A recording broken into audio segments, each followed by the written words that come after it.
Hello students, कक्षा 10 प्रश्नावली 10.2 question number 11 हमें यहाँ पे दिया गया है कि सिद्ध कीजिए कि किसी वृत्त के परिगत समांतर चतुर्भुज है वह समचतुर्भुज होता है। तो सबसे पहले हमें स्टेप बाय स्टेप लेना है। एक वृत्त, हम एक वृत्त बना लेते हैं और वृत्त के परिगत एक हमें समांतर चतुर्भुज बनाना है क्योंकि ये हमें दिया गया है।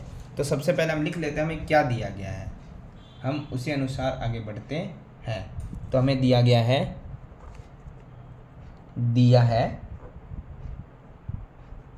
एक आकृति में क्या है हमारे पास, समांतर चतुर्भुज, और आकृति हमारे पास है ये समांतर चतुर्भुज। हमें पता आमने सामने की भुजाएं क्या होती है, हमेशा बराबर, यानी कि भुजा ए बी किसके बराबर होगी, सी डी के। ए बी बराबर होगी सी डी के और भुजा ए सी बराबर होगी बी डी के। और ये वृत्त के स्पर्श रेखाएं भी जा रही है, तो हम एक चीज़ ध्यान रख लेते हैं, स्पर्श बिंदु भी बना देते हैं और ये हम दोनों तरफ बना देते हैं। मान लीजिए हमने इधर बनाया तो हम इधर भी एक बिंदु रख देते हैं। और ये हम इसीलिए बना रहे हैं क्योंकि अभी हमें सिर्फ इतना ही आकृति दी गई है। ये हमें इसलिए दिया गया था समांतर चतुर्भुज है। और अब इसने पूछा क्या हमसे, इसने हमसे पूछा है कि वह समांतर चतुर्भुज समचतुर्भुज होता है, ये हमें सिद्ध करना है। तो हम लिख देते हैं सिद्ध करना है बराबर कि ए बी बराबर है सी डी बराबर है ए सी बराबर है बी डी, यानी कि समचतुर्भुज। समचतुर्भुज का मतलब होता है कि चारों भुजाएं बराबर होती है। तो हमें चारों भुजाएं बराबर सिद्ध करनी है। आमने सामने की भुजा तो हमें बराबर दी गई है। तो सबसे पहले हम चलते हैं हमारी प्रमेय की तरफ, और प्रमेय यहाँ पे लागू होगी हमारी 10.2। 10.2 क्यों हो गई उसके लिए हम देख लेते हैं, क्योंकि हमारे पास बिंदु है एक बाहरी बिंदु, और ऐसा क्वेश्चन हमने 7 या 8 नंबर किया भी था जिसमें हमें दिया गया था एक बाहरी बिंदु है और वृत्त पे स्पर्श रेखाएं खींच रहा है। और 10.2 का क्या होता है कि वृत्त में बाहरी बिंदु से खींची गई स्पर्श रेखाएं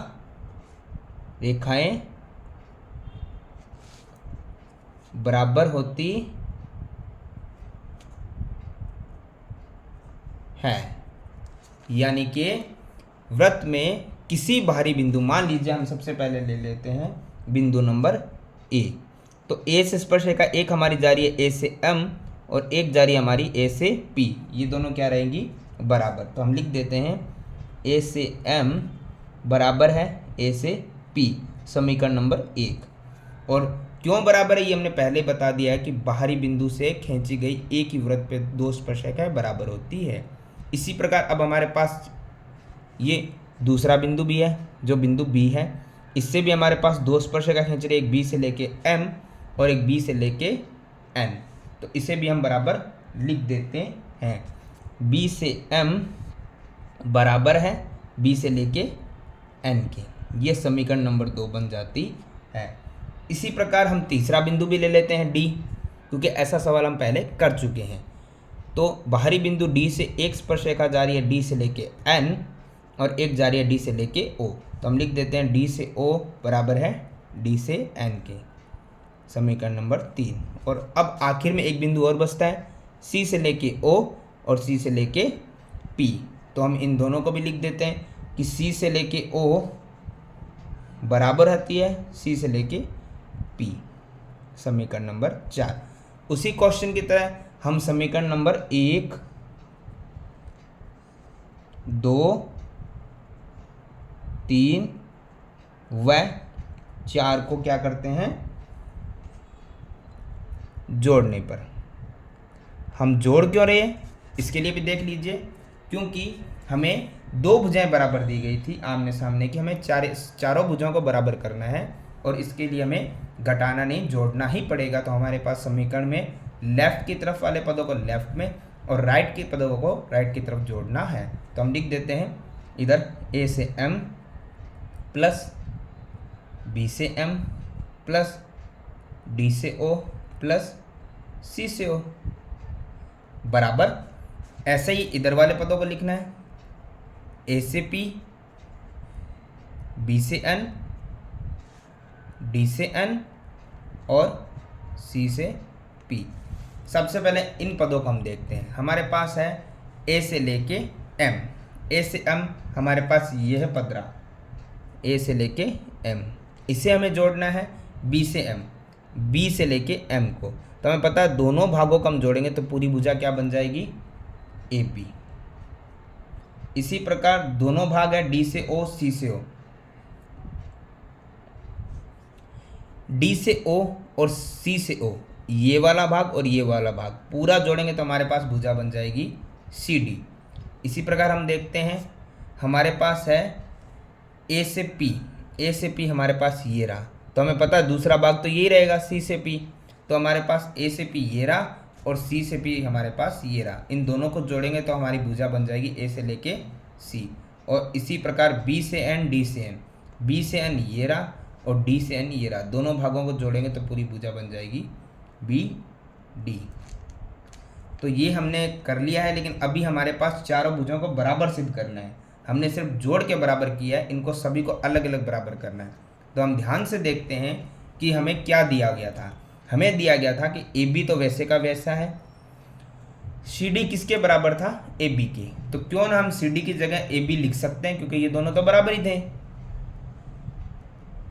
इसी प्रकार हम देखते हैं दूसरी हमारी जो भी रेखा है उसे भी हमें पता है कि हमारे पास दूसरी रेखा थी ए सी, लिख देते हैं हम, और बी डी हमें पता है बी डी किसके बराबर था, ए सी के, तो हम बी डी की जगह ए सी लिख सकते हैं। ध्यान से देखिएगा क्योंकि हमारा यहाँ पे ए बी था, सी डी ए बी के बराबर था तो मैंने ए बी लिख दिया, ए सी था और बी डी ए सी के बराबर था तो ए सी लिख दिया। ये दोनों बराबर है तो आप दोनों में से किसी भी नाम को चुनकर लिख सकते हैं, दोनों तरफ दो दो भाग एक जैसे बराबर हो जाएंगे। अब ध्यान से देखते ए बी और ए बी कितने हो चुके हैं हमारे पास, 2ab। इसी प्रकार ए सी कितने हो चुके हैं हमारे पास, 2ac। तो 2 से 2 कॉमन हमारा चला गया क्योंकि 2 यहाँ गुणा में था, भाग में जाता तो भी कट जाता, और बराबर के दोनों तरफ अगर यदि दो चीज़ें बराबर होती है तो वो कट जाती है। तो बचेगा ए बी बराबर है ए सी के। अब एक चीज़ ध्यान से देखिएगा, हमें क्या दिया गया था, हम उसी चीज़ को देख लेते हैं और लिख लेते हैं क्योंकि अब हमारे पास थोड़ा सा क्वेश्चन बचा है तो हम यही लिख लेते हैं। हमें सबसे पहले दिया गया था कि ए बी सी डी के बराबर है तो हम लिख लेते हैं ए बी हमारा सी डी के बराबर था, और अभी हमने सिद्ध किया कि ए बी ए सी के भी बराबर है तो हम लिख लेते हैं कि ए बी ए सी के भी बराबर है।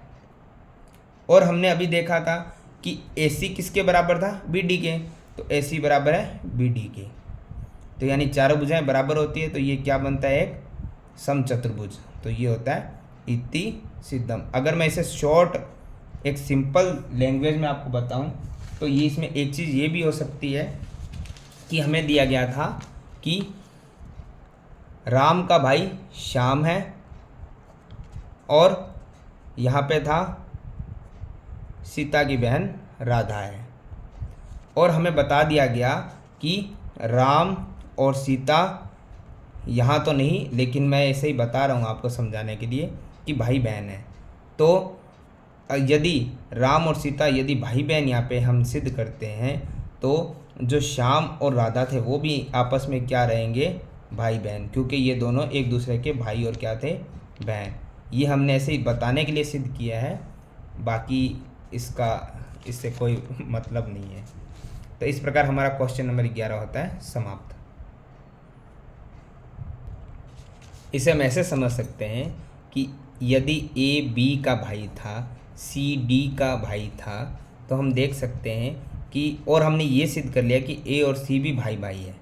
तो ये दोनों तो भाई थे ही, ये दोनों भाई थे, लेकिन ए और सी भी भाई है, तो ये दोनों फिर अलग अलग कैसे रहेंगे, ये दोनों भी तो भाई बन गए, यानी कि सारे आपस में क्या हो गए, भाई भाई। तो इस प्रकार से हमारी चारों भुजाएं बराबर हुई थी। क्वेश्चन नंबर 12, ये थोड़ा ध्यान देने वाला क्वेश्चन है। यहाँ पे हमें दिया गया है कि सबसे पहले एक आकृति आपको बनाकर दे दी गई, ये एज इट इज़ हम बना लेंगे हमारे पास। और हमें ये भी दिया गया है कि किस प्रकार से हमारी आकृति में एक 4 सेमी त्रिज्या वाला वृत्त है और उसी के परिगत एक त्रिभुज बनाया गया, एक वृत्त है उसके बाहर एक परिगत में एक त्रिभुज बनाया गया है जिसमें एक 4 सेमी त्रिज्या है, तो ये त्रिज्या हो जाएगी हमारी 4 सेमी। तो हम इस प्रकार की आकृति अपनी नोटबुक में बना लेते हैं। हम देखते हैं कि हमारी ये आकृति बुक में दी गई थी और इसमें भी जो त्रिज्या दी गई है वो 4 सेमी है। अब हम ध्यान देंगे थोड़ा सा यहाँ पर कि ये कह रहा है कि जो ABC इस प्रकार खींचा गया कि रेखाखंड BD DC, हमारा जो D है वो मध्य बिंदु है भुजा BC पर, और ये D स्पर्श बिंदु भी है, यानी ये रेखा हमारी क्या हो जाएगी, स्पर्श रेखा है। वैसे जो हमारी आकृति में दिया गया है वो सारी ही भुजाएं स्पर्श रेखा बता दी गई है आपको। इसमें कुछ लंबाइयाँ भी आपको दी गई है कि भुजा C से D की लंबाई कितनी है और B से D की लंबाई कितनी है, वो आपको दे दी गई है। आपको सिर्फ भुजा AB और AC की लंबाई ज्ञात करनी है। भुजा AB और भुजा AC की लंबाई को पूरा ज्ञात करके बताना है, ये दोनों ज्ञात करना है। तो हम सबसे पहले चलते हैं हमारे क्वेश्चन की तरफ, आंसर की तरफ। हमें पता है कि हमें ज्ञात क्या करना है, वह बताया हुआ है। हमें ज्ञात क्या करना है, ज्ञात करना है बराबर भुजा AB और AC की लंबाइयाँ, यानी कि भुजा AB कितनी होगी और भुजा AC कितनी होगी, ये नाप में हमें बताना है। और तो सबसे पहले हम चलते हैं, हमें जो दिया गया उस हिसाब से हम देखते हैं। हमारी आकृति जो दी गई है हम इसे सबसे पहले पूर्ण कर लेते हैं, और पूर्ण करने के लिए हमें क्या करना पड़ेगा, कुछ रचनाएं करनी पड़ेगी। रचना में हम क्या करते हैं, सबसे पहले हमारी आकृति में भुजा O को C से, O को B से और O को A से मिला देते हैं। और इसी प्रकार हम क्या करते हैं, हमारी AC और AB भी जो स्पर्श रेखाएं हैं उस पे हम त्रिज्याएं डाल देते हैं, मध्य स्पर्श बिंदु कुछ भी अंकित कर कर। ये हम रचना से कर सकते हैं। इसी प्रकार ये भी त्रिज्या हम रख देंगे भुजा AB पर और स्पर्श बिंदु हम कोई भी नाम अंकित कर देंगे। तो अब हम ध्यान से देखते हैं कि हमें प्रमेय 10.1 में क्या बताया गया था। प्रमेय 10.1 अनुसार हमें प्रमेय 10.1 के अनुसार इतना तो पता है कि जब भी हमारी त्रिज्या होती है वो स्पर्श रेखा पे हमेशा 90 डिग्री का एंगल बनाती है। तो हम देखते हैं हमारे पास कितनी त्रिज्याएं हैं। हमारे पास त्रिज्या है एक O से लेके D, दूसरी O से लेके F जो हमने अभी रचना की है, और तीसरी होगी O से लेके E जो भी हमने रचना की है। बाकी ये हमारी त्रिज्याएं नहीं है, तो हम लिख देते हैं कि त्रिज्या एक होगी हमारी O से लेके D जो लंब लगाती है भुजा BC पर। इसी प्रकार हमारा दूसरा हो गया O से लेके E जो हमारा लंब लगाती है स्पर्श रेखा AC पर, और एक हो गया हमारा O से लेके F जो हमारा लंब लगाती है भुजा AB पर। और लंब का मतलब हमें पता है कि 90 का कोण बनाती है, और ये एक तरफ नहीं दूसरी तरफ भी मान सकते हैं क्योंकि ये भुजा स्पर्श रेखा तो उसी पे ही है, तो 90 का एंगल बनाती है। और अब हम एक चीज़ इसमें और ध्यान कर लेते हैं कि हमें त्रिज्या दी गई थी 4 सेमी, और ये हमें क्वेश्चन में दे दिया गया था कि वृत्त था और वृत्त के अंदर हमें 4 सेमी त्रिज्या वाला वृत्त था, तो हमें वो त्रिज्या दे दी गई है 4 सेमी। तो हमें पता है कि हमने जो दो त्रिज्याएं निकाली है उसी वृत्त में, त्रिज्याएं तो बराबर होती है, तो इनकी दूरी भी कितनी रहेगी 4 सेमी। और अब हम यूज़ करते हैं प्रमेय 10.2 का, क्योंकि हमें एक चीज़ का पता है कि प्रमेय 10.2 में हमें क्या बताया गया था कि किसी भी बाहरी बिंदु से यदि स्पर्श रेखाएं खींची जा रही है तो वे स्पर्श रेखा लंबाई में क्या होती है, बराबर। तो हमें बार बार ये लिखने की आवश्यकता नहीं है, हम प्रमेय 10.1 या 10.2 का यहाँ पे बता सकते हैं। तो अभी 10.2 के अनुसार हमें पता है कि किसी भी बाहरी बिंदु से स्पर्श रेखाएं बराबर ही खींची जाती है। यानी सी से लेके हम देखते हैं डी 6 सेमी है, तो सी से लेके ई भी बराबर 6 सेमी रहेगी। हम लिख देते हैं कि सी से डी बराबर रहेगा सी से ई। ये पिछले सवालों में हमने किया है कि किसी बिंदु से स्पर्श रेखाएं खींची जाती है तो बराबर होती है। तो यदि ये 6 सेमी है तो ये कितना रहेगा, 6 सेमी। इसी प्रकार हम इसके बाद सामने लिख भी देते हैं कि ये 6 सेमी ही है। इसी प्रकार हमें पता है कि बाहरी बिंदु से स्पर्श रेखा यानी बी से डी बी से एफ के बराबर रहेगा। बी से डी बी से एफ के क्या रहेगा, बराबर। यदि ये 8 है तो ये भी कितनी हो जाएगी, 8 सेमी। इन दोनों भुजाओं के बारे में हमें कुछ बताया नहीं गया तो हम इन्हें x मान लेते हैं। और एक को x मानेंगे तो आपको पता है कि a किसी बाहरी बिंदु से a से लेके e और a से लेके f भी स्पर्श रेखा ही है। यानी a से e a से f के क्या है, स्पर्श रेखा। यदि स्पर्श रेखा ये x है तो ये भी क्या रहेगी हमारे पास, x, क्योंकि ये हमने मान लिया है। माना, यहाँ लिख भी देते हैं हम, माना भुजा AE बराबर x सेमी। हम अब आगे देखते हैं। हमारे पास इतनी आकृति हमारी रचना के बाद बन चुकी है। अब हम इस सवाल को ध्यान से देखते हैं कि हमें A से लेके B निकालनी है, यानी कि हमें x + 8 और A से C यानी 6 + x या x + 6 निकालना है। लेकिन इसके लिए हम सबसे पहले क्या करते हैं, हमारे पास अब और कोई जो चीज़ें इसमें बची नहीं है करने के लिए, तो हम जाते हैं त्रिभुज की तरफ और त्रिभुज का क्षेत्रफल निकालते हैं। तो हम सबसे पहले क्या करते हैं, हम आकृति में देख लेते हैं कि हमारे पास जो आकृति सबसे पहले दी गई थी, एक वृत्त के परिगत हमारा त्रिभुज था। हम मान लेते हैं हमारे पास बिंदु था A C B। हम एक बार आकृति में बाकी चीज़ों को हटा के सिर्फ देखते हैं बिंदु O की, देखते O से हमारा C और A और O से लेके B और A जुड़ा हुआ था। बीच वाली त्रिज्याओं को हम एक बार हटाकर देखते हैं। हमारे पास आकृति ये थी, तो त्रिभुज हमारे पास बन रहे थे एक AOC, एक AOB, एक COB। तो हम इन 3 त्रिभुजों को लेते हैं। पहले हम लेते हैं AOC, पहले कोई भी ले सकते हैं वैसे आप, लेकिन हम ले लेते हैं त्रिभुज AOC। आप AOB भी ले सकते हैं, COB भी ले सकते हैं।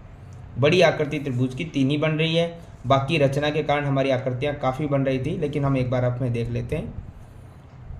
3 त्रिभुज बन रहे हैं, तीनों को हमें लेना है। सबसे पहले हम ले लेते हैं AOC।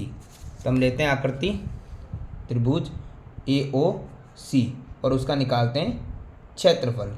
हमें पता है त्रिभुज का क्षेत्रफल निकालने का फॉर्मूला होता है 1/2 गुणा आधार गुणा ऊंचाई। तो हम देख लेते हैं 1/2 आधार हमने लिया है त्रिभुज AOC। AOC में ध्यान से देखेंगे आधार होता है ये वाला, नीचे वाला। आधार हमारा कितना है इस आकृति में हम देख लेते हैं। इस आकृति में हमारा आधार ये निकलेगा जो A से लेके C तक है, A से लेके C तक है। तो हम देखते हैं A से C में हमें x भी आ रहा है, प्लस भी आ रहा है और 6 भी आ रहा है, क्योंकि दोनों को ऐड करेंगे तो पूरी भुजा ऐसी हो पाएगी हमारी। इसे थोड़ा ध्यान से देखिएगा। तो होता है x + 6।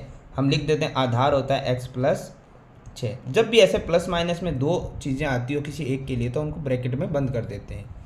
गुणा में ऊंचाई, ध्यान से देखते हैं हमारे त्रिभुज में हमने देखा था, ये था हमारा त्रिभुज OAC, AOC था, ये रहा AOC। इसमें हमने आधार तो लिख दिया जो हमारा A से लेके C तक था, A से लेके C तक x + 6। ऊंचाई होती है जो हमारा यहाँ 90 के एंगल पे जो भुजा की ऊंचाई होती है। तो हम देखेंगे इसमें 90 के एंगल से O से लेके E बन रहा है, O से E बन रहा है और उस पर ऊंचाई जा रही है 4 सेमी की, जो त्रिज्या थी जिस पे 90 का कोण बन रहा था 4 सेमी। तो ऊंचाई हो जाएगी 4 सेमी। इसको सॉल्व करते हैं हम। 2 से 4 कट रहा है 2 बार, बचेगा हमारे पास 1 की गुणा x + 6 से करने पे आएगा x + 6 और गुणा में आ रहा है हमारा 2। तो हम इसे क्या करते हैं, समीकरण देख लेते हैं। x की 2 से गुणा करने में बन रहा है 2x प्लस 2 की 6 से करने में बन रहा है 12। ये हमारी समीकरण 1 तैयार हो जाती है। इसी प्रकार हम देखेंगे हमारा दूसरी आकृति जो हमने अभी देखा भी था, 3 त्रिभुज बन रहे थे, AOC, एक था हमारा COB और एक था AOB। तो हमने एक आकृति अभी ली है, हमें 2 आकृतियाँ लेनी बाकी है। तो आप कोई भी ले सकते हैं, ये भी ले सकते हैं, ये भी ले सकते हैं। तो मैं ले लेता हूँ AOB। आगे पीछे लेने से कोई फर्क नहीं पड़ेगा। तो त्रिभुज AOB का क्षेत्रफल इसी प्रकार हम निकाल देंगे, 1/2 आधार गुणा ऊंचाई। तो 1/2 है आधार। ध्यान से हम देखेंगे, हमारी आकृति है AOB, तो इसमें आधार रहेगा हमारा ये A से लेके B, और A से लेके B हमारी आकृति में ये रहा, और ये बनता है उसी प्रकार x + 8, क्योंकि A से B पूरी भुजा है। तो x + 8 दोनों को जोड़ेंगे तो पूरी AB भुजा बन जाएगी। तो हम लिखेंगे x + में 8 गुणा में ऊंचाई। जैसे मैंने अभी आपको यहाँ समझाया था कि हमारी आकृति इस बार है AOB, ये AOB है, इसमें आधार ये था, और आधार से सटते हुए जो ऊंचाई जाती है 90 के एंगल पे, वही हमारी ऊंचाई होती है। और ये बन रही है O से लेके F, O से लेके F हमारी त्रिज्या थी 4 सेमी, वही रहेगी जो है यहाँ पे हम लिख देते हैं। 2 से 4 कट गया 2 बार, हमारे पास बचेगा x + 8 और ब्रैकेट गुणा में 2। तो 2 की गुणा x से करने पे 2x प्लस 2 की 8 से गुणा करने पे 16। ये होगी हमारी समीकरण नंबर 2 कंप्लीट। इसी प्रकार अब हमारे पास ऑप्शन है तीसरे त्रिभुज का, और तीसरा आकृति हमारे पास कौन सी बचती है हम देख लेते हैं। 2 आकृतियां पूरी हो गया, बचती है COB। तो हम लिख देते हैं हमारी आकृति में त्रिभुज COB का क्षेत्रफल 1/2 आधार गुणा ऊंचाई। 1/2 है आधार में हम ध्यान देते हैं। आकृति वैसे आपके सामने है, लेकिन काफ़ी रचनाओं के बाद हमें साफ नहीं दिखाई दे रही है, तो इसीलिए हम इसका प्रयोग कर रहे हैं। हमारे पास था OCB या COB, एक ही बात है, हम देख लेते हैं COB। त्रिभुज में हमें चाहिए आधार, आधार हमारा का C से लेके B, ये वाला C से B, ये है 6 + 8, 6 + 8 पूरी भुजा यही है। और उसके बाद ऊंचाई हमें अभी मैंने बताया था जो आपके 90 के एंगल पे बनती है, और उसकी ऊंचाई आपको दी गई है कितनी है 4। ऊंचाई तीनों त्रिभुजों की 4 ही है। अब हमारे पास देखिए 2 से 4 तो कट गया 2 बार, यहाँ 6 और 8 हो गया हमारे 14, और 14 की 2 से गुणा हम डायरेक्ट कर लेते हैं 28 सेमी, जो हमारी समीकरण नंबर 3 बन जाती है। ध्यान से देखेंगे, इस प्रकार हमने पूरे त्रिभुज का क्षेत्रफल तो निकाल लिया है। अब हमें क्या करना है उस पर थोड़ा सा ध्यान देंगे हम। अब हमें एक चीज़ ध्यान देनी है, हम सभी को जोड़ लेते हैं। सभी क्यों जोड़ेंगे हम देख लेते हैं, क्योंकि हमें क्या करना है, यदि हम ये तीनों पार्ट दोबारा से देख लेते हैं रफली। एक था हमारा सबसे पहले त्रिभुज AOC, तो AOC था हमारा A ऊपर, यहाँ पे बीच में O और नीचे C, एक था ये वाला त्रिभुज, और दूसरा था हमारा AOB ये वाला त्रिभुज, और एक था हमारा COB ये वाला त्रिभुज। यदि हम तीनों त्रिभुजों को प्लस करते हैं, तीनों को जोड़ते हैं, तो हमारा पूरा त्रिभुज ACB बन जाएगा। तीनों को अगर हम जोड़ेंगे तो तीनों का क्षेत्रफल जोड़ने पे त्रिभुज ABC का क्षेत्रफल आ जाएगा। तो हम उसे लिख देते हैं कि त्रिभुज, लिख भी देते हैं समीकरण 1, 2 व 3 जोड़ने पर, और ये 3 जोड़ने से हमें अभी हमने देखा कि त्रिभुज AOB और ACOB तीनों को जोड़ेंगे तो पूरी आकृति हमारी त्रिभुज ABC बन जाएगी। और ये क्षेत्रफल है, तो ये क्षेत्रफल पूरे त्रिभुज का बन जाएगा। तो हम लिख देते हैं समीकरण 1 में हमारे पास था 2x + 12, 2x + 12 प्लस, क्योंकि हम जोड़ रहे हैं। समीकरण 2 में हमारे पास था 2x + 16, और समीकरण 3 में हमारे पास था 28। जोड़ देते हैं हम, हमें पता है एक्स एक्स अलग ऐड होंगे और संख्याएं अलग, तो 2x जुड़ने पे होंगे 4x, और कोई x है नहीं। अब नंबर्स है, जोड़ देंगे 12, 16 और 28, हमारे पास हो जाएंगे 56। हम जोड़ सकते हैं 12, 16 और 28 को। अब ध्यान से देखेंगे, इसमें कुछ कॉमन आ रहा है, हम कॉमन निकाल लेते हैं। 4 कॉमन आ रहा है, तो 4 कॉमन चला गया तो बचेगा x, प्लस 4 से 56 कॉमन चला जाएगा तो बचेगा 14। कॉमन का मतलब होता है उसमें डिवाइड दे देना, भाग दे देना। तो हमारे पास बचेगा ये समीकरण नंबर 4, क्योंकि अभी तक हमारा ए बी और ए सी जो ज्ञात करना था वो आया नहीं है।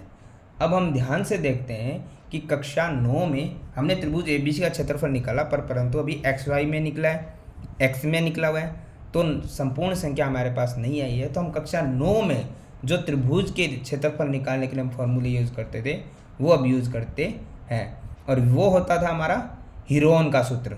यदि आपको याद होगा तो हीरोन का सूत्र, और उसमें हमें क्या करना पड़ता था, सबसे पहले एक x निकालना पड़ता था, और उसको निकालने का हम एक तरीका यूज़ करते हैं। हीरोन के सूत्र में हम करते थे कि सबसे पहले आकृति की तीनों भुजाओं का जोड़ किया जाता ताकि s निकल जाता था बटे में 2 का भाग लगा के। तो हम यूज़ करते हैं, सबसे पहले हमारे पास s निकालने के लिए हम हीरोन के सूत्र का प्रयोग करते हैं, हीरोन का सूत्र। उसके लिए सबसे पहले हमें चाहिए s निकालना है, और s निकालने का फॉर्मूला आता था तीनों भुजाएं ए बी सी के बट्टे में 2। तो हमारे पास ए बी सी क्या है, ए बी सी ध्यान देंगे तीनों भुजाएं होती थी, और उसके लिए हम देखते हैं हमारे पास पहली भुजा तो है ये जो हो रही है पूरी 6 + 8, पूरी भुजा के लिए हमें जोड़ना पड़ेगा। तो 6 + 8 पूरी भुजा कितनी होगी हमारी 14 सेमी, प्लस दूसरी भुजा हमारी, दूसरी भुजा या तो ये ले लीजिए या ये ले लीजिए। हमारे पास दूसरी भुजा बन रही है x + 6 पूरी AC, x प्लस में 6, क्योंकि हम इनको ऐड नहीं कर सकते पर दिखा तो सकते हैं। तीसरी हमारी भुजा बनती है x + 8, क्योंकि A से लेके B, पहली भुजा, दूसरी भुजा, तीसरी भुजा, आगे पीछे लिख सकते हैं आप। तो तीसरी भुजा AB बनती है x + 8, पूरी AB बन जाएगी। तो हम लिख देते हैं x + 8 भाग में 2।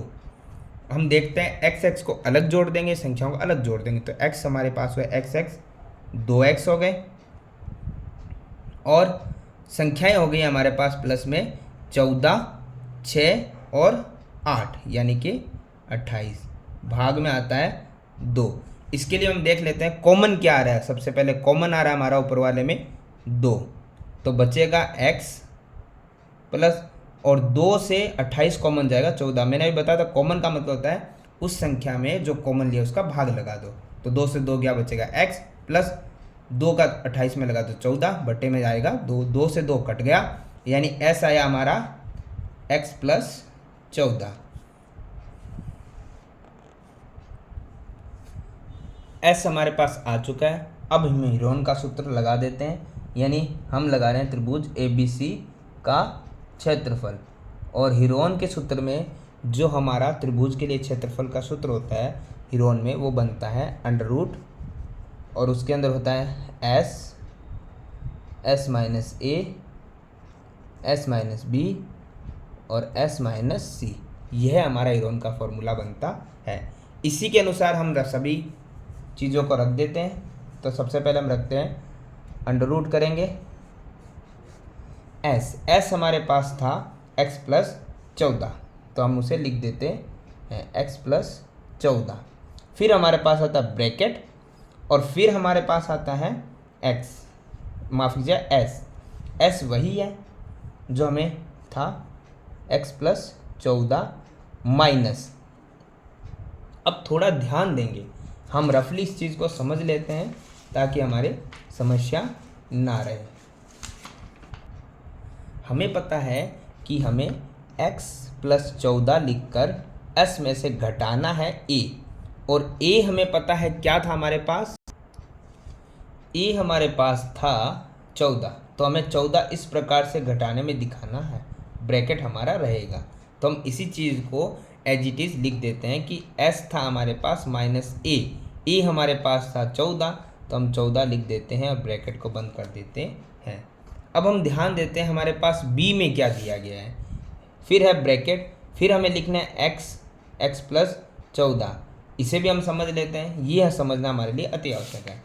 हमें पता है कि पहले था x जो था x प्लस 14, उसमें से हमें क्या करना है, b घटाना है। b हमारे पास फिर दो चीज़ें आ गई है, x प्लस 6। तो यहाँ पे ध्यान देने वाली चीज़ आ गई, यदि पहले भी हमारे पास ब्रैकेट में 2 नंबर्स है प्लस माइनस में, फिर प्लस या माइनस के बाद फिर 2 नंबर्स हैं, तो यहाँ पे थोड़ा कन्फ्यूज़न होता है, उसे ध्यान दीजिए। सबसे पहले हम क्या देखेंगे कि वो चीज़ यदि फिर से 2 चीज़ आती है तो वो भी ब्रैकेट में बंद रहेगी, पहले से है वो भी ब्रैकेट में है। तो हम इस चीज़ को सॉल्व करके सीधा ही लिख लेते हैं कि पहले वाले में कोई परिवर्तन नहीं होगा, लेकिन यदि प्लस होता तो नहीं होता, माइनस है तो परिवर्तन करने के लिए देखिए क्या करेंगे, हम माइनस लिखेंगे, जो आगे वाला नंबर है वो लिखेंगे, और प्लस माइनस साइन हमें चेंज करना पड़ेगा। तो ये चीज़ हमें ध्यान देनी पड़ेगी कि हमें लिखते टाइम निशान क्यों बदलना है और ये सीधा क्यों लिख रहे हैं। तो ध्यान दीजिएगा, पहले वाले पद में बदलाव करना नहीं है, प्लस माइनस वो लिख देना है। यदि प्लस होता तो कोई परिवर्तन नहीं होता, माइनस होता है तो आगे वाला पद फिर प्लस माइनस निशान चेंज होगा। और इस चीज़ को हमें यहाँ पे लिखना है कि x प्लस 14 माइनस x और माइनस का 6 और फिर ब्रैकेट क्लोज। तो इस चीज़ पे थोड़ा ध्यान दीजिएगा, जो आगे भी रहेगा। फिर आ रहा है हमारे पास फिर ब्रैकेट, x प्लस 14, s का मान माइनस c। फिर देखेंगे हम, अभी हमने समझा था कि x प्लस 14 है माइनस, फिर c हमारा पद था x प्लस में 8। हम लिखते टाइम ऐसे लिख देते हैं वो, जो कि हमारा गलत रहेगा। ध्यान दीजिएगा, पहला पद कोई परिवर्तन नहीं होगा, माइनस। दूसरे पद में हमें क्या करना है, निशानों में परिवर्तन करना है, प्लस माइनस माइनस, यानी ये पद अब हमें यहाँ पे लिखना है, जिसको भूलना नहीं है, गलती नहीं करनी है, वरना एक निशान के परिवर्तन से पूरा सवाल गलत हो जाएगा। तो हमारे पास है x प्लस 14 जो हमने यहाँ पे लिख लिया है, फिर माइनस x और माइनस का 8, माइनस x माइनस का 8। अब हम देखते हैं इस चीज़ को हमें सॉल्व करना है, तो अंडर रूट वैसे का वैसा रहेगा। थोड़ा ध्यान दीजिएगा, सबसे पहला पद जो है वैसे का वैसा आ जाएगा। सभी अलग अलग ब्रैकेट्स हैं, तो जो सॉल्व हो रहा है उस पर ध्यान दीजिएगा कि क्या क्या सॉल्व हो रहा है। ध्यान से देखेंगे, x है वह तो वैसे का वैसे है, ब्रैकेट बनाएंगे हम, लिख देंगे। और उसके बाद देखिए प्लस 14 और माइनस 14, प्लस माइनस क्या होता है, माइनस, यानी 14 में से 14 तो चला जाएगा। यहाँ पे कोई निशान नहीं है तो हम मल्टीप्लाई यानी गुणा का निशान मानते हैं। ब्रैकेट और ब्रैकेट के बीच में जब कोई निशान नहीं होता है तो गुणा का निशान आ जाता है। फिर हम देखते हैं, ये है प्लस का x, इसके आगे कोई साइन नहीं तो प्लस का x रहेगा, इसके आगे साइन है माइनस का तो प्लस माइनस चला जाएगा। अब यहाँ पे 14 प्लस का और माइनस का 6 है, यानी 14 में से 6 क्या हो रहा है, माइनस हो रहा है, तो कितना बचेगा 8। फिर दोनों ब्रैकेट के बीच में कोई साइन नहीं है तो x का यानी गुणा का आ जाएगा, माफ़ कीजिएगा गुणा रहेगा। और फिर हम यहाँ देखते हैं, ये प्लस का x और ये माइनस का x क्या हो जाएगा, प्लस माइनस चला जाएगा। तो 14 प्लस का और माइनस का 8, 14 माइनस 8 क्या होगा, माइनस 6 और ब्रैकेट क्लोज। ध्यान से देखेंगे, इतनी बड़ी जो हमारी इक्वेशंस बन रही थी वो अभी इतनी छोटी होकर हमारे सामने आ चुकी है। अब हम इसे लिख देते हैं, ये x प्लस 14 तो वैसे का वैसा रहेगा, और गुणा में क्या आ रहा है उसे देख लेते हैं। हमारे पास गुणा में आ रहा है 6 की 8 से गुणा करने पे आएगा 8 6 8 48, और x साथ में गुणा में तो गुणा में आ जाएगा। हमें पता है ये भी इसके गुणा में ही आएगा। ये समीकरण नंबर हमारी 5 बन जाती है। अब हम ध्यान देंगे समीकरण 4 व 5 के अनुसार, क्योंकि हमने समीकरण 5 बना लिया है, लेकिन 1 2 3 को हम पहले ही जोड़ चुके हैं। अब हमारे पास बची है समीकरण नंबर 4 और 5, और उसका हम क्या करते हैं वो भी देख लेते हैं। समीकरण जो 4 हमारी थी वो थी समीकरण 4 त्रिभुज एबीसी का क्षेत्रफल, और हमने ये निकाल के छोड़ दिया था। तो हम उसे यहाँ पर लिख लेते हैं कि त्रिभुज एबीसी का क्षेत्रफल कितना था, 4x + 14। ये हमें समीकरण 4 से प्राप्त हुआ है। और समीकरण 5 से प्राप्त हुआ हमें त्रिभुज एबीसी का ही क्षेत्रफल √ में x + 14 और गुणा में 48x। यदि समीकरण 4 और 5 में दोनों में एबीसी का क्षेत्रफल ही है तो त्रिभुज एबीसी का क्षेत्रफल एक ही आकृति में तो दोनों बराबर ही रहेगा। तो हम लिख सकते हैं कि समीकरण 4 के अनुसार त्रिभुज एबीसी का क्षेत्रफल बराबर होगा त्रिभुज एबीसी का क्षेत्रफल समीकरण नंबर 5 के अनुसार। तो 4 में हमें दिया गया था 4 (x + 14) और 5 में हमें दिया गया था, अभी हमने निकाला है, √x + 14 गुणा में 48x। ये रहा।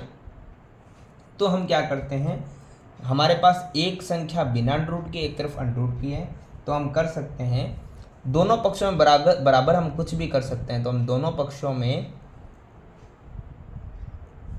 वर्ग करने पर यानी कि स्क्वायर करने पर, तो हम वर्ग करते हैं। दोनों पक्षों में आप बराबर कुछ भी कर सकते हैं, परंतु ध्यान रखिएगा जो भी करें दोनों पक्षों में बराबर कीजिएगा। तो हम देखते हैं हमारे पास अभी ये बनता है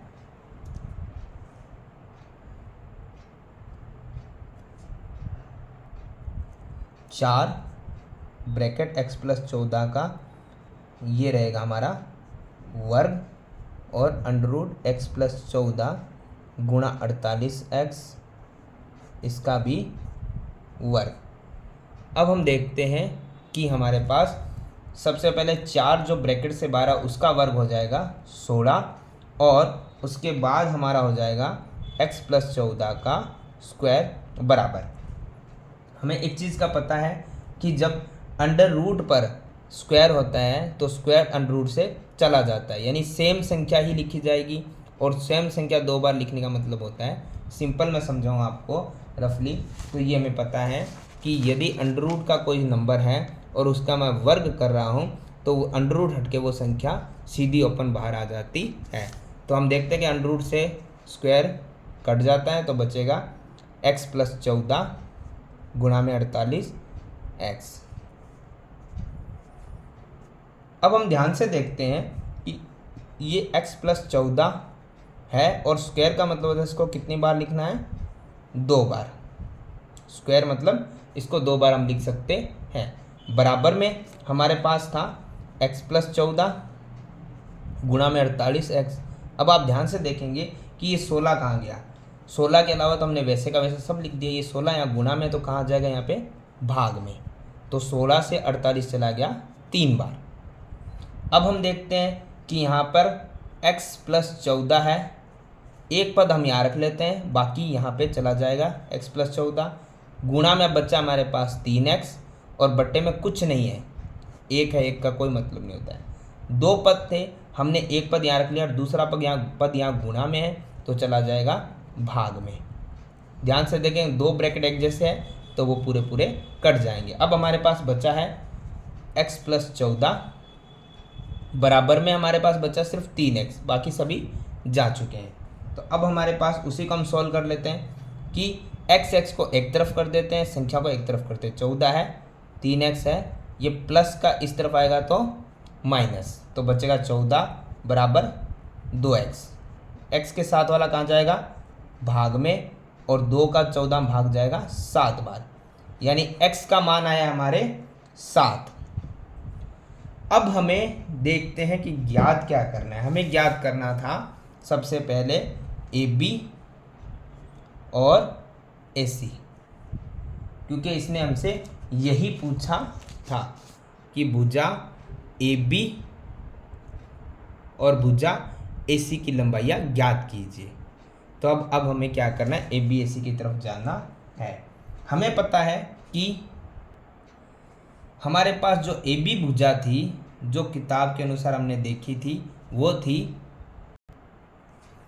ध्यान से देखेंगे ए बी हमारी थी x प्लस में 8, x प्लस में 8, तभी हमारी पूरी भुजा बन रही थी। तो हम लिख देते हैं भुजा ए बी x प्लस में 8। इसी प्रकार हम एसी भुजा की लंबाई भी देख लेते हैं। आकृति में हमारे पास क्या बनी थी, ये बनी थी एसी भुजा हमारे पास x प्लस में 6, क्योंकि दोनों को जोड़ने पे हमारी पूरी भुजा ऐसी हो रही थी, तो बनेगी x प्लस में 6, x प्लस में 6। हम देखते हैं कि x का मान हमारे पास आ चुका है, तो हम x की जगह x का मान रख देते हैं 7, बाकी वैसे का वैसा। तो 7 और 8 हो गया हमारे पास 15। ये भुजा बनी हमारी ए बी, और यहाँ पे था x का मान हमारा 7 ही था, प्लस में था 6, तो 6 और 7 बने हैं 13। ये भुजा बन गई हमारी एसी। तो इस प्रकार हमने दोनों भुजाओं की लंबाइयाँ ज्ञात कर ली है। ये होता है हमारा सवाल नंबर 12 कंप्लीट।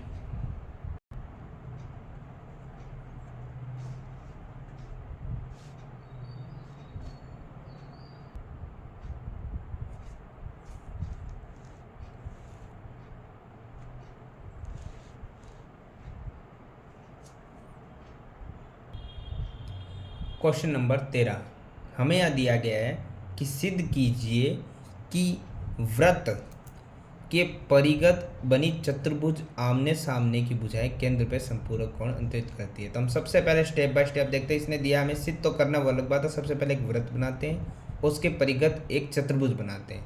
तो हमने वृत्त बना लिया है, और परिगत मतलब उसके बाहर की तरफ एक चतुर्भुज बनाना है। ठीक है, हम क्या करते हैं, चतुर्भुज हम बना लेते हैं। और हमें ये कह रहा है कि चतुर्भुज के बाहर अंदर कौन, सबसे पहले हम चतुर्भुज का नाम दे देते हैं कुछ भी। जैसे मान लीजिए हम देते हैं इस वाले बिंदु को हम देते हैं ए, फिर हो गया हमारा बी, फिर हो गया हमारा सी, और फिर हो गया हमारा डी। कुछ बिंदु स्पर्श बिंदु भी है, उनको भी हम नामकरण कर देते हैं, नामांकित कर देते हैं।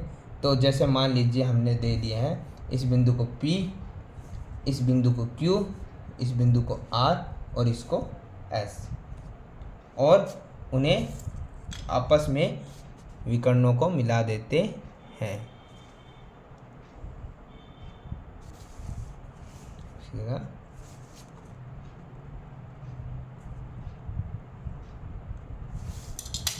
हमें यही सिद्ध करना है कि जो किताब में दिया भी गया है कि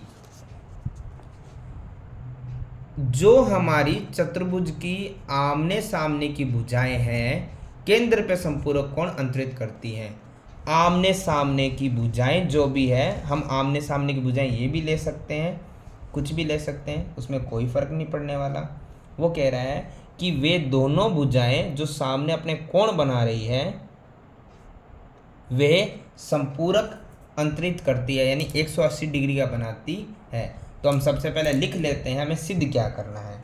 हम देखते हैं हमें सिद्ध करना है, सिद्ध करना है, हमें सिद्ध करना है कोण ए, यहाँ पे नाम अंकित कर देते हैं ओ, ए ओ बी, कोण ए ओ बी प्लस में कोण सी ओ डी, ये दोनों कोण 180 डिग्री का यानी संपूरक कोण बनाती है। तो हम अब ध्यान से देखेंगे, इसमें कुछ रचना से आकृति को मिला देते हैं। रचना करते हैं हम सबसे पहले सिंपल सी, त्रिज्याएं खींचते हैं हम। त्रिज्या हमारे पास होती है स्पर्श बिंदु से 1, जो हमारे पास बन रही है O से लेके S। ध्यान देंगे O से लेके S, ये हमारे पास क्या कर रही है, ध्यान देंगे हम, ये O से लेके S 90 डिग्री का एंगल बनाती है। इसी प्रकार हमें रचना में O से लेके R लेनी है, O से लेके Q लेनी है, और O से लेके P लेनी है। सभी त्रिज्याओं को सभी स्पर्श बिंदुओं से मिला देना है। तो अब हम ध्यान देंगे, हमारे पास काफ़ी कोण बन रहे हैं। हम देखते हैं हमारे पास कोण बन रहे हैं। एक तो ये वाला 1 नंबर, ये 2 नंबर, ये 3 नंबर, ये 4 नंबर, ये 5 नंबर, ये 6 नंबर, ये 7 नंबर और ये 8 नंबर। हमारे पास 8 कोण कम से कम बन रहे हैं। अब हम देखते हैं कि सबसे पहले 8 कोण बन रहे हैं, तो हमारे पास 8 त्रिभुज भी बन रहे हैं, तभी उनके 8 कोण बन रहे हैं। 8 त्रिभुज कौन कौन से बन रहे हैं हम देख लेते हैं। एक बन रहा है हमारे पास एक त्रिभुज, दूसरा त्रिभुज, फिर 3, फिर 4, फिर 5, 6, 7 और ये 8 त्रिभुज बन रहे। 8 त्रिभुजों का हमें क्या करना है, 2 त्रिभुजों को सर्वांग करना है। यानी 8 त्रिभुज है तो 2 त्रिभुज लेंगे, फिर 2 लेंगे, 2 लेंगे, यानी 4 बार हमें त्रिभुजों को 8 त्रिभुजों को सर्वांग करना है। तो हमें त्रिभुज लेने, कोई भी आप आसपास वाले त्रिभुजों को लेके शुरू कर सकते हैं। मान लीजिए मैंने ले लिया त्रिभुज, ये ले लिया OPA, तो उसके साथ वाला हो गया OAS, OPA व त्रिभुज OAS। ध्यान से समझिएगा, हमें यहाँ पर त्रिभुज दिए गए हैं। हम रफली देख लेते हैं। हमारे पास एक आकृति में काफ़ी त्रिभुज बन रहे थे, हमें सर्वांगम करने सभी त्रिभुजों को, तो हम ले लेते हैं सबसे पहले नज़दीक वाले 2 त्रिभुज। एक हमारे पास बन रहा है O, ऊपर P और साइड में A। इसी प्रकार दूसरा बन रहा है O, फिर A और फिर S। ये 2 त्रिभुज हमारे पास बन रहे थे और हमने दोनों को ले लिया है, OPA OAS। दोनों त्रिभुजों में ध्यान से देखेंगे हमारे पास क्या क्या चीज़ें, हम सर्वांग सम करने के लिए हमें 3 चीज़ें बराबर करनी होती है। तो पहली तो जो कॉमन आ रही है वही करेंगे, A से O। देखो ध्यान से, दोनों तरफ कॉमन आ रही है, तो हम लिख देंगे A से O, दोनों तरफ क्या है, कॉमन है, यानी कि उभयनिष्ठ है। दूसरी चीज़ हमें क्या दिख रही है कि ये एक ही वृत्त में O से P हमने क्या खींची थी, त्रिज्या, और O से S हमने क्या खींची थी, रचना से त्रिज्या।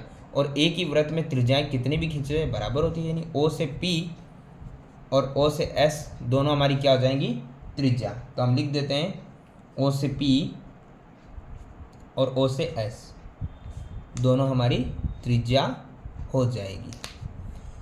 तीसरी चीज़ हम देखते हैं ध्यान से कि हमारे पास ये है बिंदु, बाहरी बिंदु, जिससे हम क्या कर रहे हैं, वृत्त पे 2 स्पर्शरेखाएं खींच रहे हैं, एक A से लेके P, एक A से लेके S। और स्पर्शरेखाएं हमेशा क्या होती हैं, बराबर। किसी भी बाहरी बिंदु से खींची गई स्पर्शरेखाएं बराबर होती है, यानी A से P और A से S, A से P और A से S क्या हो जाएंगी, स्पर्श रेखाएं। यहाँ पे आप लिखना चाहें तो लिख सकते हैं प्रमेय 10.2, क्योंकि प्रमेय 10.2 में ही हमने ये बताया गया है कि स्पर्श रेखाएं हमेशा किसी एक बिंदु से खींची गई स्पर्श रेखाएं बराबर होती है। 3 चीज़ें बराबर हो गई है। नियम हमारा है भुजा भुजा भुजा, यानी साइड साइड साइड। तो इस नियम से हमारा त्रिभुज OPA सर्वांगसम होता है, ये हमारे सर्वांगसम का साइन है त्रिभुज OAS के। और हमें पता है कि सर्वांगसम त्रिभुजों के संगत भाग क्या होते हैं,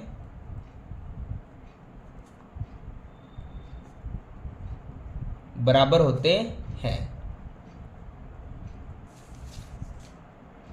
सर्वांगसम त्रिभुजों के संगत भाग बराबर होते हैं, यानी कि हम लिख सकते हैं कि हमें इस आकृति में सिद्ध करना था कोण को, तो हम कोण को ही बराबर लेते हैं, बाकी चीज़ को बराबर नहीं लेते हैं। तो हमारे पास ध्यान से देखेंगे, यहाँ पर कोण बन रहा है ये वाला और यहाँ पे बन रहा है ये वाला। हम देख लेते हैं आकृति में AOP में कोण बन रहा है कोण नंबर 2, हम लिख देते हैं कोण नंबर 2।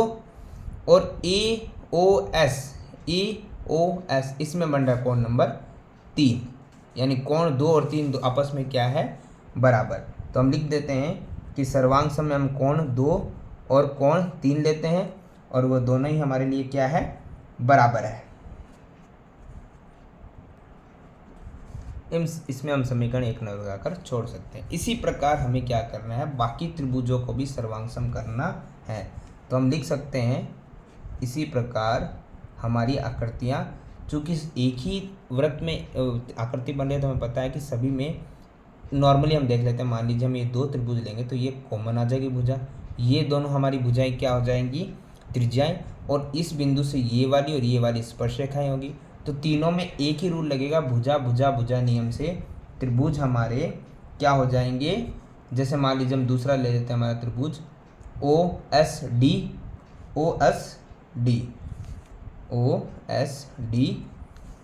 त्रिभुज ODR के क्या हो जाएंगे, सर्वांग सम, और सर्वांग सम के संगत भाग क्या होंगे, बराबर। ध्यान से देख लेते हैं हम, अगर ये वाले दो त्रिभुज लेंगे तो इनके कोण ही हम ले रहे हैं, संगत भाग कोण 4 और 5 क्या हो जाएंगे आपस में बराबर, समीकरण 2 बन जाएगी।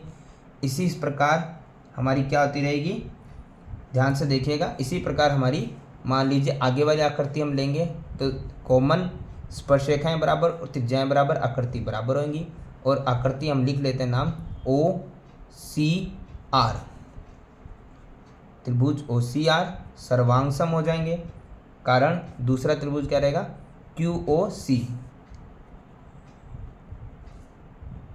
तो इसमें क्या हो जाएगा, सर्वांग सम है तो सर्वांग सम के संगत भाग कोण ही लेने हमें, तो कोण एक में बन रहा है 6, एक में बन रहा है 7, दोनों आपस में क्या हो जाएंगे बराबर, समीकरण नंबर 3। और आखिर में हमारा आकृति बनेगी, एक बनेगी POB, एक BOQ, POB सर्वांग सम हो जाएगी BOQ की। तो उसमें भी संगत भाग कोण ही लेना हमें, कोण 1 और 8 आपस में क्या हो जाएगा बराबर, ये बनेगी समीकरण नंबर 4। अब हम देखते हैं हमारे पास ये जो सारे कोण बन रहे हैं 1 से लेके 8 तक, ये सारे कोण एक वृत्ताकार आकृति पे, और वृत्त में हमें पता है कि सारे जो कोण गोलाकार आकृति में होते हैं कितने डिग्री के होते हैं, वृत्त के 360। तो ये हम लिख भी सकते हैं, फिर बता भी सकते हैं कि वृत्त के केंद्र पे बनने वाले सारे कोणों का योग 360 होते हैं। तो हम जितने भी बनते हैं वृत्त के केंद्र पे, तो हम लिख देते हैं कोण 1, कोण 2, कोण 3, कोण 4, कोण 5, कोण 6, कोण 7 और कोण 8, सभी का योग कितना रहेगा 360। दोबारा बता देते हैं, वृत्त के केंद्र पे बनने वाले सभी कोणों का योग 360 होता है, और हमारे पास 1 से 8 तक बन रहे हैं तो हम सभी कोणों को लिख देते हैं। अब एक चीज़ ध्यान देने योग्य है, हमें यहाँ पे पता है कुछ कोण हमने बराबर कर रखे हैं तो हम बराबर लिख सकते हैं, लेकिन किसको लिखना है किसको छोड़ना है बराबर से, उसके लिए थोड़ी सी ध्यान देते हैं। हमें पूछा गया था AOB, इसके अंदर दो कोण बन रहे, कोण 1 और 2, यानी 1 और 2 को हमें यहाँ पे लिखना आवश्यक है। एक हमें पूछा था COD में कोण बन रहे थे 5 और 6, ध्यान से देखेंगे COD 5 और 6, 5 और 6 हमें लिखना जरूरी है, यानी 1 और 2, 5 और 6 लिखना जरूरी है, उनके बराबर है, उनके नाम परिवर्तन हम कर सकते हैं। कैसे देखते हैं, हमें 1 चाहिए, हम 1 लिख देते हैं। हमें एक कोण समीकरण नंबर 1 2 3 4 के अनुसार 1 किसके बराबर था, 8 के बराबर था, यानी जहाँ पे 8 है वो हमें नहीं चाहिए, हम 8 को 1 के बराबर लिख सकते हैं। क्यों, क्योंकि हमने पहले ही देख लिया हमें 1 और 2 और 6 और 5 जरूरी है, उनके बाद में जो बराबर आ रहे हैं उनके नाम परिवर्तन कर सकते हैं।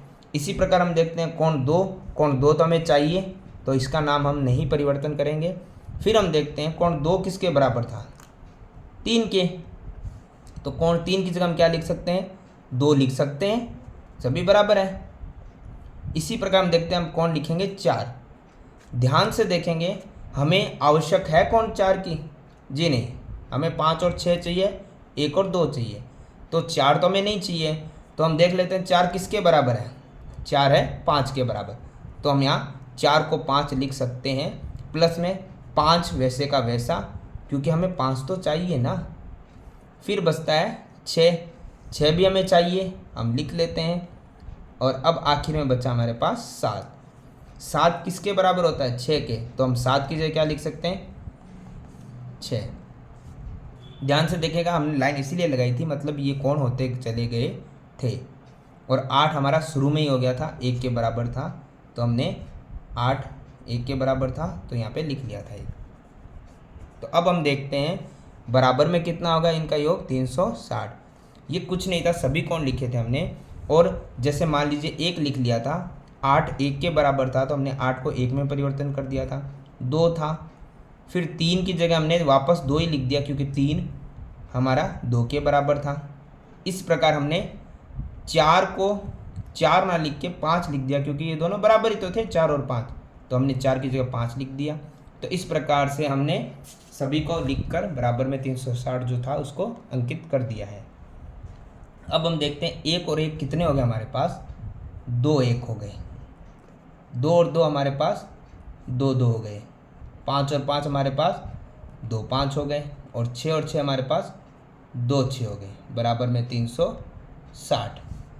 2 ध्यान से देखिए कॉमन आ रहा है, तो हमारे पास 2 कॉमन चला गया तो बचेगा 1 कोण, 2 चला गया तो बचेगा 2 कोण, 2 कॉमन चला गया तो बचेगा 5, और 2 कॉमन चला गया तो बचेगा 6, बराबर में 360।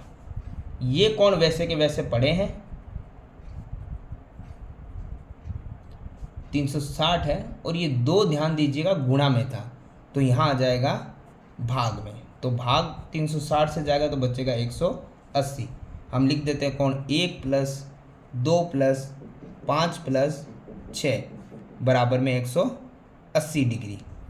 अब 180 यहाँ पड़ा हुआ है सामने, हम ध्यान से देखते हैं कि हमें क्या दिया गया था। कोण 1 और 2 कहाँ थे, कोण 1 और 2 ये रहा, इनको ये कह रहा प्लस कीजिए। कोण 1 और 2 का हम यदि प्लस करेंगे तो हमारा कोण बन जाएगा पूरा ये वाला।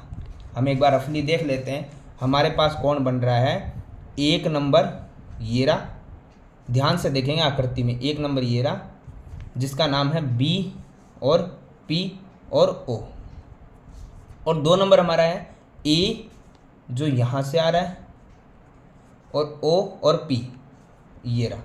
कोण 1 और 2 हमारा ये था, ये कह रहा है इन दोनों को प्लस कर दीजिए। यदि हम दोनों को प्लस करते हैं तो हमारा पूरा एक कोण बन जाएगा जिसका नाम बनेगा A O और B। दोनों को जोड़ने पर हमारा कोण बन जाएगा A O B।